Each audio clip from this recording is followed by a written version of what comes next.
Hey Amarillo, I am Skylar Gallup, and you are listening to Hey Amarillo. It's the interview podcast featuring some of the most interesting people and stories of Amarillo, Texas.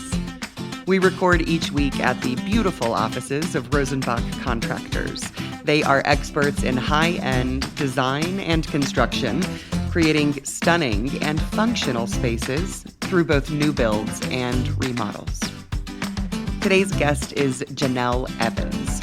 Janell's the director of the 211 Helpline, which provides incredible support to the entire Panhandle for kind of anything anyone needs.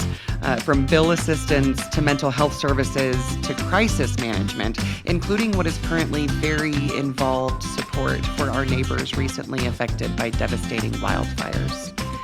Janell has a sharp lens on our neighbors, the realities we face, the challenges, successes, and grace. Always grace. Here's Janell. Janell Evans, welcome to the Hey Amarillo podcast. Thank you. Thanks for having me. I'm excited to get to know you. Where did you grow up? I grew up in Tulia, Texas, 45 miles south of Amarillo. Not far away. What was growing up for you? Did you, what'd you do? What did you want to be when you grew up? What was young Janell? As you can only imagine, in a small town, there's not a lot to do. So it was actually the highlight of our day when we got to come to Amarillo. Go to town. Yes, we went to go to town. We went to Amarillo for everything from doctor's visits, clothing shopping, grocery shopping. We would do the occasional fun activity, but our days were normally made up of coming to Amarillo to take care of all the errands. And you did not think about any of the fact that you had to throw a cooler in the back so you could get the cold food home. So we got to go out to eat and enjoy our time here. So Amarillo was always the diamond in my eye that, I want to live there someday because there's nothing to do in Tulia. But growing up there, had great experience. I grew up in the First Presbyterian Church where my family has a history throughout generations, and my parents still there and very active in that.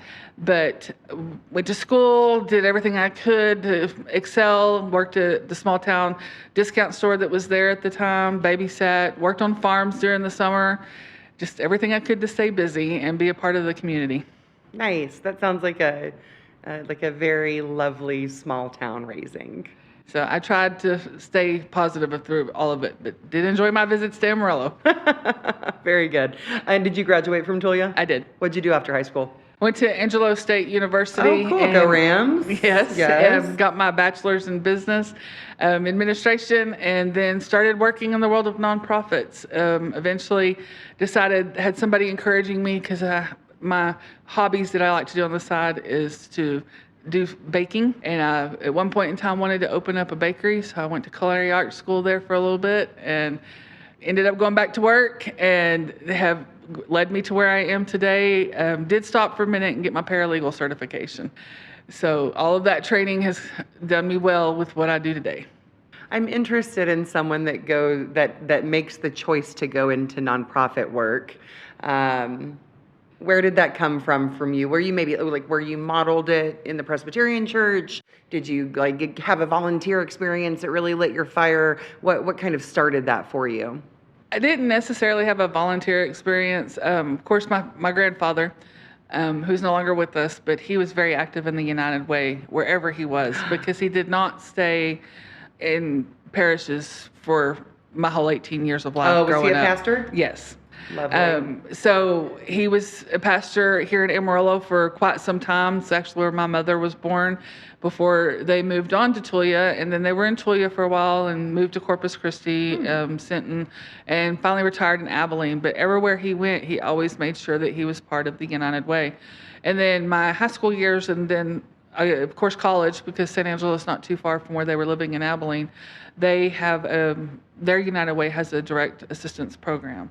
So I kind of was always around it and saw it, and the church was always doing things to support, whether it be the community or missions overseas or things like that. So I always had been around it.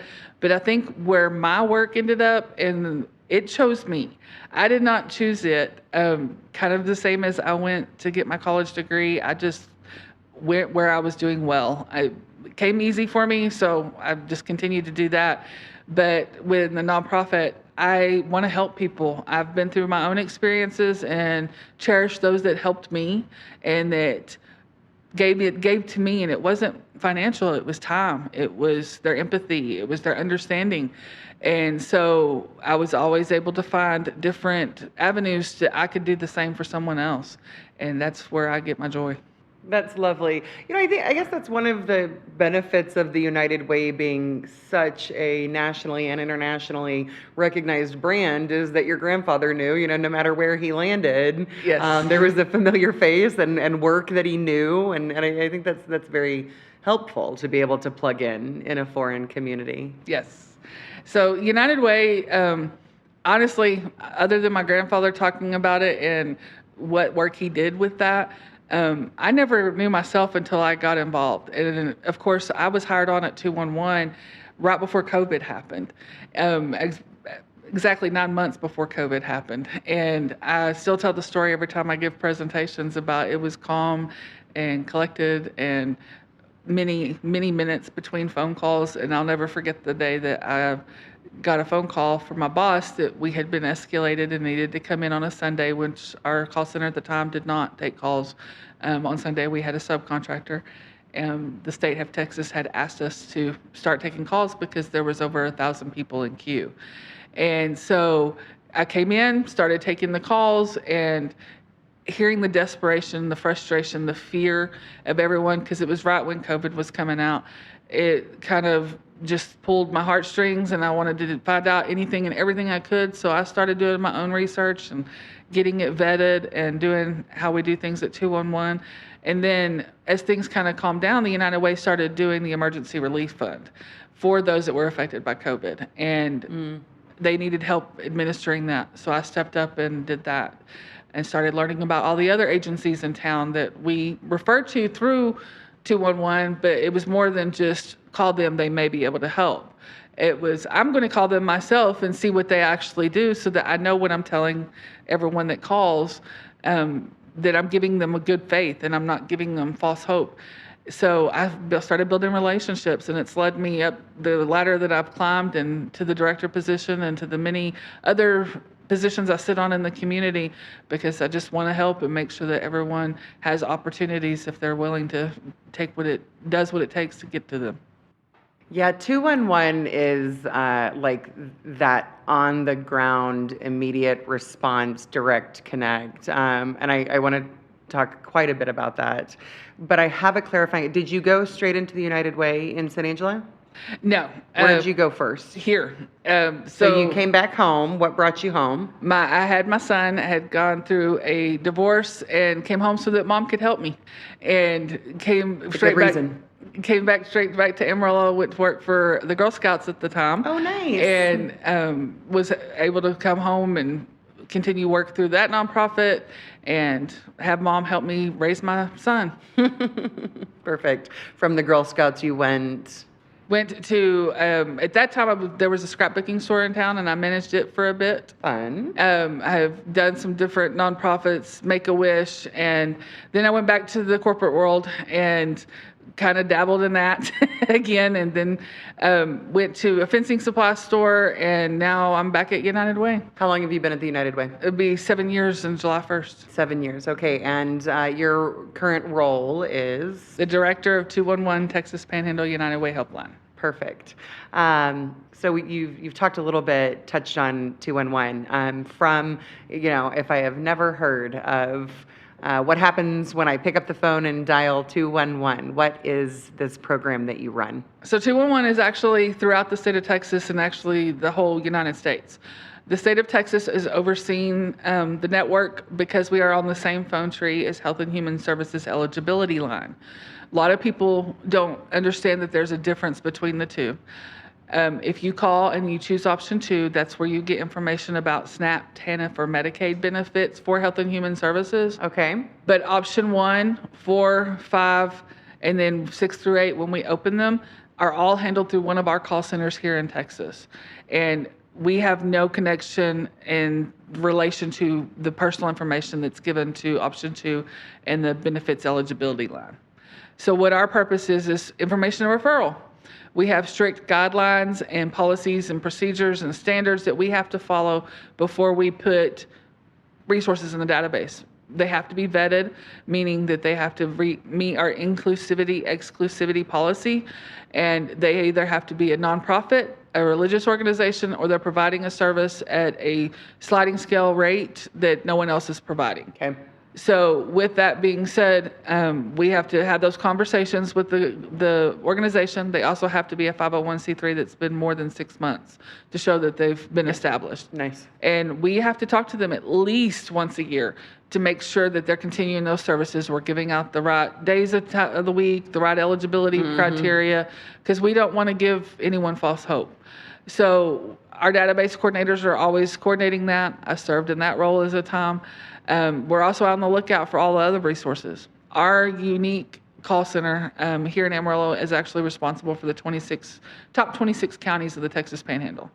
If you were just an outsider and you walked into Perryton, Texas, per se, and you needed help with traveler's aid, or you're new there and you have used all your money to move there, and maybe now you need food pantries. That's kind of how we approach it when we go into communities to find out what resources are there. And our data becomes very unique in the fact that people will contact us wanting to know who's getting referred where, what are the most met needs or unmet needs in the community, because they have a grant or they want to start helping in a way, and say, look at the unmet needs to see where they can do the most good. So we're able to provide companies and agencies with that information. But I think that right now, especially with my energy and my adrenaline is through disaster work. We are in the Homeland Security Plan for the state of Texas to be the first point of communication through any disaster, meaning that if there's official word about a disaster happening, then they are giving it to 211 first. And that's not only for survivors of any disaster, but that maybe the phone lines have gone down in the community where the disasters happen and they can't get a hold of people. Then those that are trying to find their loved ones, make sure they're okay, they can contact 211 to find out where the family reunification centers are, or if there's a phone number where they can call to make sure that their loved one who is not communicating is okay. Another portion that we have on our 211 is the State of Texas Emergency Assistance Registry, and we have emergency services escalation centers that they're taking those applications and giving them to the guardians of each county that's agreed to do that. And that's just a service that those that may be homebound or they have a caretaker and they're not able to get out during an emergency, they check on them first and make sure that their needs are met. If they're diabetic and they need to have electricity's off, they get them taken care of. Or they have an oxygen machine that's dependent upon the electricity and electricity's off, they know to get them taken care of first. So that's one of the things. And then we have the disaster modes that we can open from 6 to 8. I think after hearing the breadth of services provided by 211 and then thinking about what your job is, it feels a little bit overwhelming to me to be the person that just, or to lead the team of people, recognizing that you certainly don't do the work alone, that sits on the other end waiting for any type of phone call to come in. And I think why it's so unique is that when we're sitting there taking the phone calls, I do have a wonderful team. They all have been trained, but the fact of the matter is that they've all been there. And they have all had to be the one to call 211 or seek the resources out or use the resources, the services that we're offering. And there's not a factor of being embarrassed of who you're talking to. 211's anonymous and it's free and confidential. We're there 24 hours a day, 7 days a week, 365 days a year. And you can choose to talk to somebody on the phone. You can choose to somebody to chat. We have a chat feature. You can look the information up yourself on our 211texas.org website. But all of it is there for the taking. It's just actually swallowing the pride and doing the asking. But it's a no judgment zone. Yeah, from what I understand, that's the biggest first step. If you think of, and I am 100% sure it is true, the many, many people in our community who need y'all's help right now, what would you tell them, or perhaps what do you guys do, in fact, to try to break down that barrier of like, we are human and we have egos and pride and all of those things, and to think that it's just that step away from assistance? So we have the opportunity to talk to you, whether it be at an event or on the phone. We're going to try to gain your trust. Use our empathy, our active listening skills, just give you an opportunity to tell your story. Because usually when they're calling and they're asking for that one bill they're needing assistance with, whether it's food in the pantry or a utility that needs to be paid, there's always more to the story. That's the tip of the iceberg. That was the breaking point. Mm-hmm. So when they call, it's not just about, I'm going to get this one bill paid. We try to understand more of the situation. What put you in the situation you're in the first place? Maybe it could be about a bout of depression that's kept you from going to work because you just don't have the energy or the want to go to work. And so now you're without that paycheck. Or maybe you were without a job for a period of time and just now getting back to work and you've got to play catch up on the bills. Or there could be a medical diagnosis that's keeping you from having to be able to pay your bills because you're now paying medical bills that were not expected. Mm-hmm. And so sharing those stories with the specialist and with those that are working with you, then we can start looking for other resources that help those secondary services. That is what we refer to them of. So other than like electricity bill, because then whenever you go far enough back, right, it can get to a whole lot of like preventative stuff. You know what I mean? Yes. And you all engage with people. So y'all build relationships past just here, call whomever to get your bill paid? Oh, very much so. Really? Yes. We're always watching Facebook and watching the news, just having communication with the different connections we've made in the community, wanting to know about all the events. We have a seasonal time of different events. We're coming up on summer. So they're obviously into summer. We've got to send the kids back to school. So there are a ton of back to school drives. We're always trying to be present at that. We're putting that information in our database because not everybody has the money to take care of their children and all the school supplies that are required to send a child to public school or even private school. So we're going to give you the information of where all those back to school drives are or the events, because it's not just about the notebooks and the pens and the pencils, but it's also about the backpacks and haircuts and the clothing and everything that goes along with it. Yes.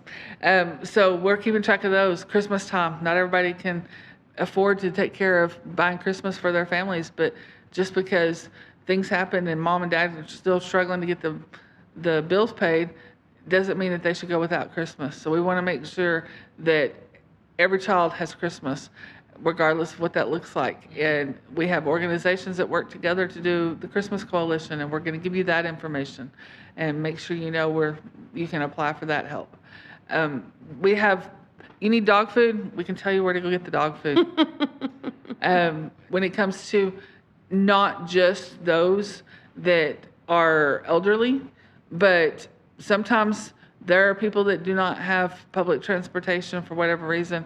And we actually have a service here in Amarillo, and especially outside of Amarillo, that does door-to-door transport for such things as going to the grocery store. You do have a limit of how much you can get at the grocery store. We're not going to go to a shopping spree, but we can get you to the grocery store and get you delivered back to your door. Or medical appointments. You need a ride to the medical appointment, and it's cheaper than Uber. So we can see if you get qualified for that, and we can get you connected to that. And sometimes you just need somebody to talk to. So let's find a mental health situation that best fits, and that you have somebody that can talk to you regardless of your ability to pay. This episode is sponsored by the Amarillo Art Institute at Arts in the Sunset, a center for Amarillo's vibrant art scene. They've got classes and galleries and monthly events open to the public, including the First Friday Art Walk and their summer market. That's every Saturday from 8 in the morning until noon, and features artists, artisans, and the Golden Spread Farmers Market that runs early June through mid-September. Check them out on Facebook. That's the Amarillo Art Institute at Arts in the Sunset. I know that you and your team have been very, very deep. We're a couple of weeks out of the Stinky Fire and the fire down south of Canyon, among too many others. And you guys have been deep in response and remain in that. You've said that you're kind of beginning to transition into addressing the long-term needs of our neighbors who are affected. Give me a picture of what y'all's work looks like whenever it is, it's crisis time.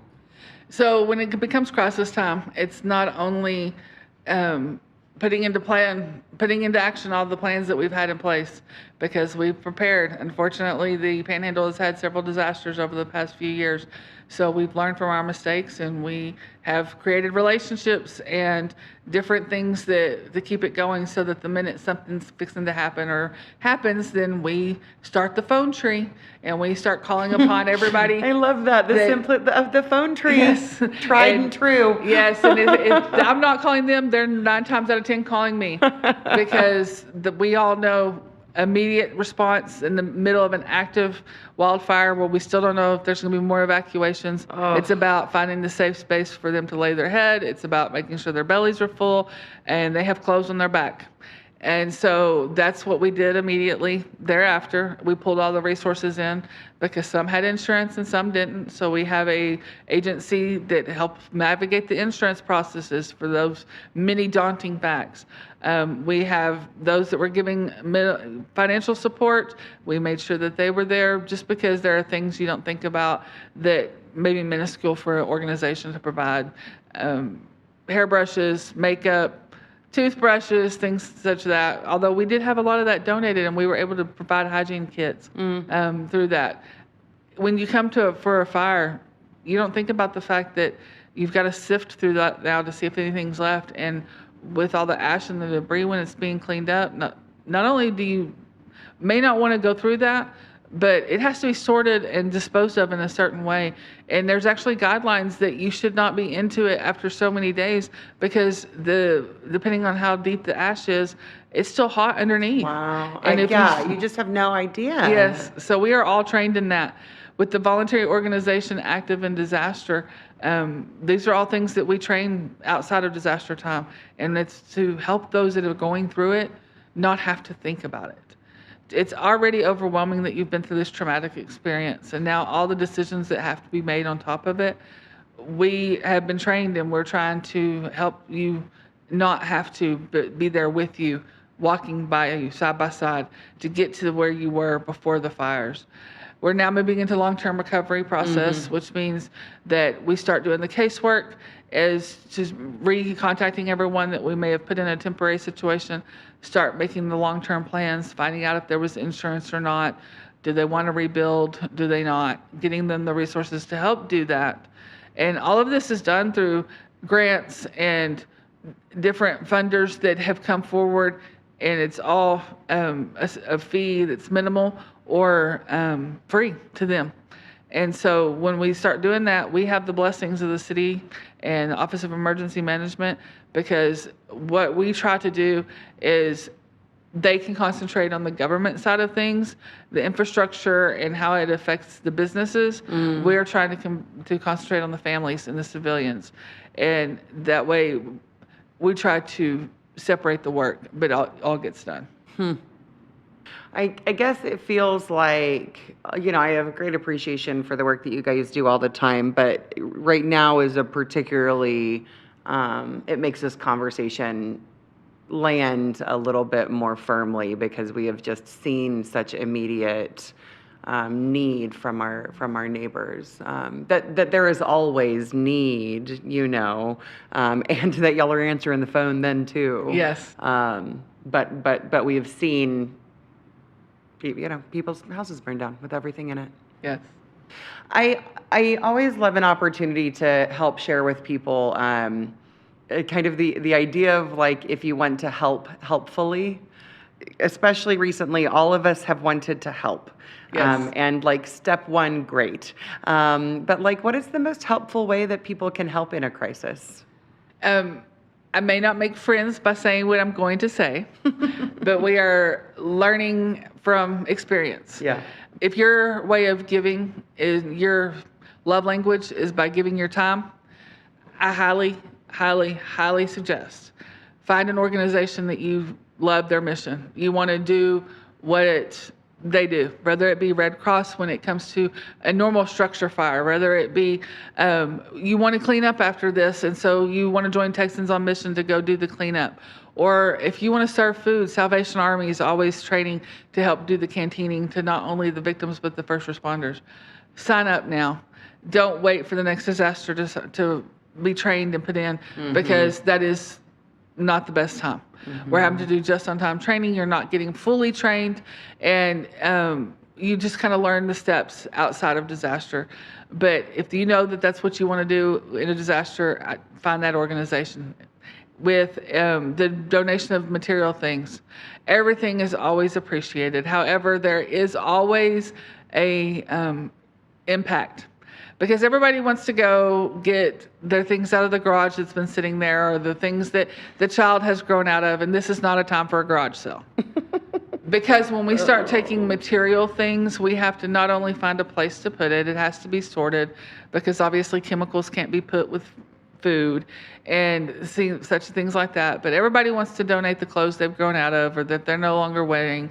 And 9 times out of 10, somebody has already found a victim and donated stuff out of their closet. Or if you want to drop them off somewhere, we now have to clean it, sort it, put it to where people can come look through House it, yeah. Yeah, we have to keep it somewhere, and they don't want to take it. They want their old clothes back. They want theirs that burned up back. And so they won't take this. We already have resources in place to make sure that clothing's provided, new clothing, and that the needs are met.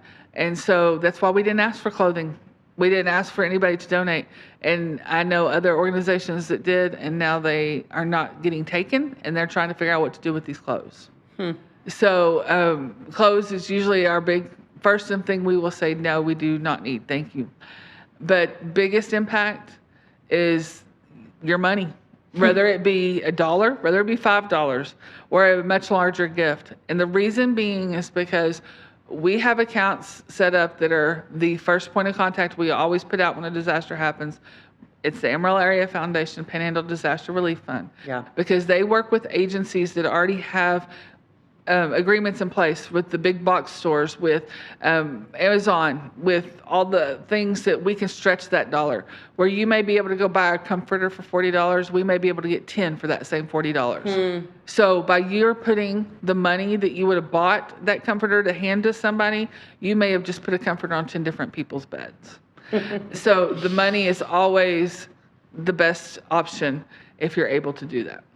I think it's so hard to like check your warm fuzzy ego and say like, oh no, but I want some little boy who's, going through a hard time to have these sweet little, soccer shorts. And it's Yes. No, baby, just write a check. Yes. And then, as you said, I love the mat or the comforter metaphor. Or you could, have 10 little boys have new shorts. Really? Yes. I think it's so valid. Yes.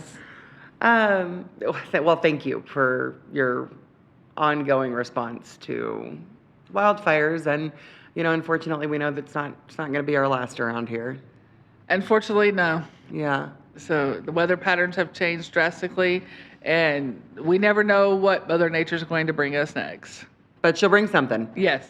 Bless. And if you don't like it, wait 10 minutes, it will probably change. I'm curious to know, okay, so generally, in blue skies, as they said it, which I just learned that term at the Red Cross a couple of weeks ago. They call them blue skies times. What are the top 5 calls, like needs that you all encounter through 211 in just a normal life is hard? Yes. Our top 5 needs, number 1 is always electrical payment assistance. Second being rental utility or rental deposit, rent mortgage assistance. The third being gas, and then water payment assistance. And the fourth is going to come in as the food pantries, food insecurities. I think that I credit that to inflation, because we have all seen the prices continuing to rise over the past few years, but the wages are not rising. So you have to make choices on how to spend your money, and or they make choices to get multiple jobs, just to make sure all the bills are paid every month.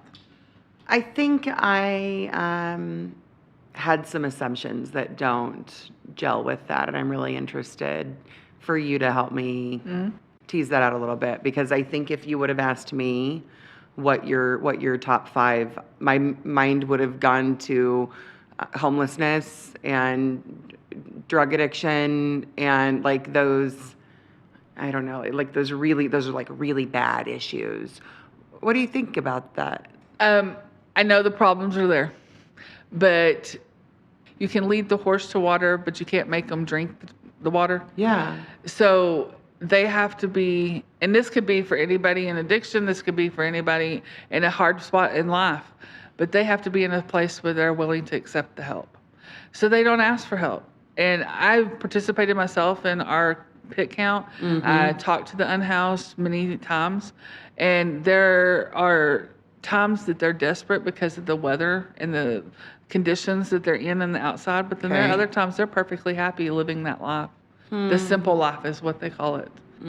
So, and some of it is mental health and having the resources that they're willing to continue to follow up with, because some mental health diagnoses do require that you follow up and A lot. you don't quit taking your medication, and you don't not go to appointments. But when you have transportation issues, or you have the financial issues with no insurance and you can't pay for the medication, there's a lot that goes into why they didn't show up for their appointment or they didn't take their medication. And so that's where the beauty of 211, if we just gain their trust, working for those underlying issues as well, is the one that's the tip of the iceberg. Yeah, I guess that is the whole deal, is they have to call the number. So now that I'm thinking about your top 5 or 4, I guess, I think food was the 5th one. The top 4 is paying the bills, which is that's very sad.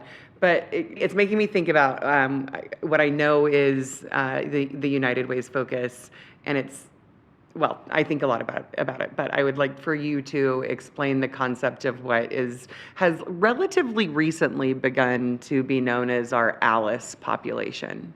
Yes, so ALICE is a concept that was introduced to us a few years ago, right around COVID, and it stands for Asset Limited Income Constrained but Employed. And the best. I always say, I'm very sorry to interrupt you. I always, when I have this, say it again slower. Asset Limited Income Constrained but Employed. Thank you. Okay. And we actually lovingly refer to it as Alice T. She has a last name because T is that threshold. So who Alice is those that are no longer eligible for benefits because they make too much money, but they don't have enough money to put in a savings account, so they're living paycheck to paycheck. And the best example that I'm going to give of that is one that was given to us a few years ago. And the fact of the matter is that everybody lives paycheck to paycheck. If you're not now, I can guarantee you did at some point. So if you're living paycheck to paycheck and you're either a single mom or you're a family of 2 that are working, you can guarantee that you're still having to struggle and put food on that table. Well, you're in between paychecks and you have another week to go. You come out and the only car that you have, there's a flat on it. So not only does that affect of you don't have the money to fix the flat, but you now don't have a way to get to work, and you don't have a way to get the kids to school. And the kids were only going to school to make sure that they get their education, but they're also on free and reduced lunch, and they can no longer eat because there's no food in the house, and they're not going to school to get their free and reduced breakfast and lunch. So now they're going hungry or becoming hungry. And if they stay out of school more than 2-3 weeks in a year, that can lead to them falling behind and having to repeat a year. So now they're no longer with their class. And not only did you not get to go to work, but maybe you don't get to go to work for a week until you can afford to get that tire fixed. So now you're without a week's wages. And you got to play catch up for the next 2, 3, 4 months. It's just a domino effect all from that one tire. And that's Yeah. Alice. The T on the threshold is anybody that's still getting benefits, that they're still trying and they're still struggling, but they have to make those decisions that they don't want to be on benefits, but if they get off benefits, then they lose their insurance. They lose the extra padding they have for food. And we encounter a lot of people that make the decision not to take that promotion because if they do, then they're going to lose their benefits. That one, when I learned about that, because I live at a level of privilege that I've not been in that situation, that's really hard to swallow. That that we live in a system in which it is the right choice in front of you to not take a promotion or a pay raise, because you just think about clawing yourself out of poverty, right? and that for many it is the right choice to stay where you are so as not to find yourself in this gap in ability. That's really tough. Very much, very much. And we see it all the time. So we have those that will stay in the job. And not that they have bad jobs, it's just they won't ever try for more for themselves because they're trying to provide for their family. What do you think, from your unique perspective, you have learned about the realities of living? I think we have all gone through something. And when it goes to what support system you have to help you make the choices you have to make, even the hard ones. And having your people, the people of who you know is going to be giving you the truth, even the hard truths, but at the same time, be there when you fall and building that system up. When you're talking about making those decisions, am I going to have this job and then put my family even more of a risk, but it's going to be in the long term a good thing for me and my family. Do I take the risk now? And having that person to go and weigh those options with, whether it be the fact of the matter that when everything happens in life and you're going to turn around, then someone's always going to be there. Thank you for that. And same question about our community. What do you think that you and your team, because I know that it's not just the Janell show over there, but anybody that sits behind that phone whose job it is to have an answer to whatever help might be needed. What do you think that you uniquely know is true about our community? The fact of the matter that regardless of where you go or who you turn to, they always care. There's always the love and the support. Maybe you just have a little bit of a harder time finding it, but we can help find that person. There's always somebody that's going to help, and it may not be the way you want it at that particular time. There may not be funding, but we're going to do what we can to help you in other ways. And the fact that we can help you think outside the box, because maybe you called in to help pay for rent and we don't have a program at the time that's helping pay for rent. But what if we have a program that's going to help pay your electric bill? Can you take the electric bill money to pay the rent? That's cool. I hadn't thought about the idea that sometimes you might just need a different solution, like a thought partner, honestly. Yes, and that's the beauty of what we do, because I like that. You don't know who we are. You deal with these problems more than any one person does. Yes, and you don't know who we are, we don't know who you are, and maybe sometimes it's just talking it out and just saying it out loud, and that light bulb comes on, and well, thank you for letting me call because I don't need your help anymore. That we get those calls all the time. I bet you do. That's I like that. What impact? That's what we get. So makes you smile in the end. Does your marketing feel like a shot in the dark? Are your social media posts getting lost in the scroll? Unlock your business's potential with SKP Creative.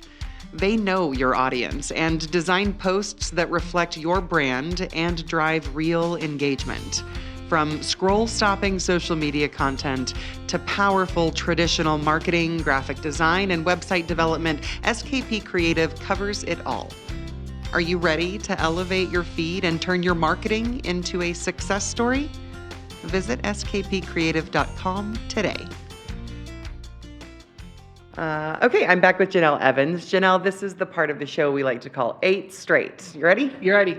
When you think of Amarillo 10 years from now, what do you hope for?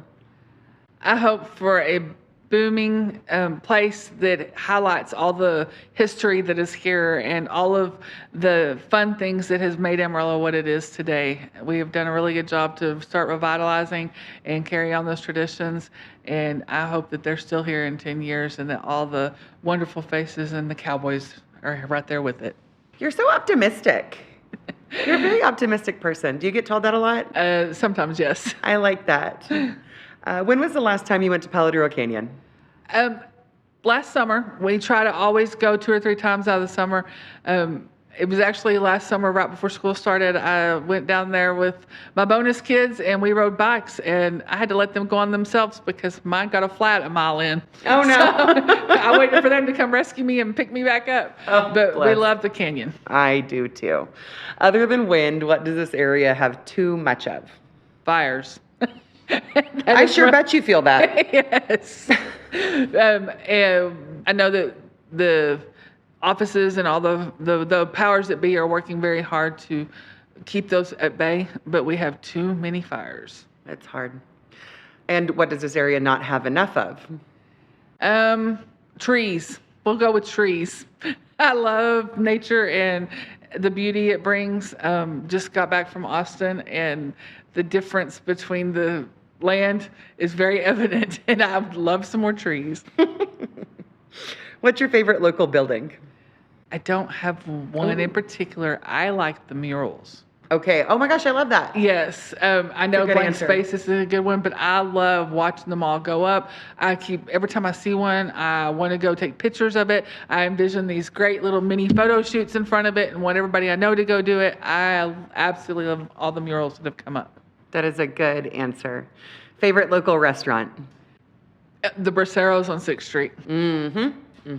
Yes. Love to go sit there and have chips and queso and guacamole.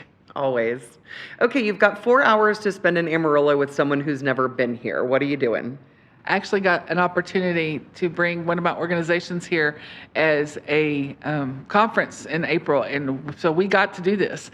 And we went straight to Cadillac Ranch. Everybody got to make their mark, and we went to the Slug Bug Ranch to do the same. Of course, everybody who comes to Amarillo has to visit the Big Texan, and then we headed to Paladuro Canyon to see the Light Tower. Perfect. That's what you do. Yes. What do you think people get wrong about Amarillo? I think that they think it's miserable here because of our land and the dryness, and the lack of nature. But they see the negative side of things here, but they don't think of the heart. They don't look at the different positives that we do have going for us, and then they learn more about it and they want to move here.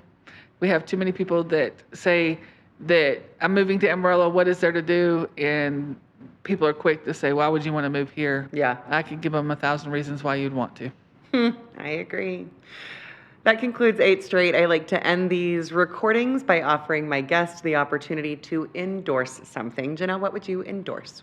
I would like to endorse the United Way of Amarillo and Canyon and the partner providers and programs that it helps to fund, regardless of the fact that, of course, my program that I work through is a direct program of that, but we are able to refer back to the programs that we are helping to fund because they are taking care of every basic need of every member of the community, whether they are a newborn baby all the way to 120 years old. But we make sure that we're trying to help all the unmet needs in the community get met. And call 211 and just try us out. You know, we have everything under the sun. Just call us and ask us if we have it, and if not, let us find it for you. I think this conversation has demonstrated the breadth of your work, and thank you for that, for the impact, and for your time today, of course. Thank you. Thank you. And that concludes the episode. Thanks to Janell for the interview. Thank you to the Amarillo Art Institute and SKP Creative for supporting the podcast, and to Broderick Adams for editing every week.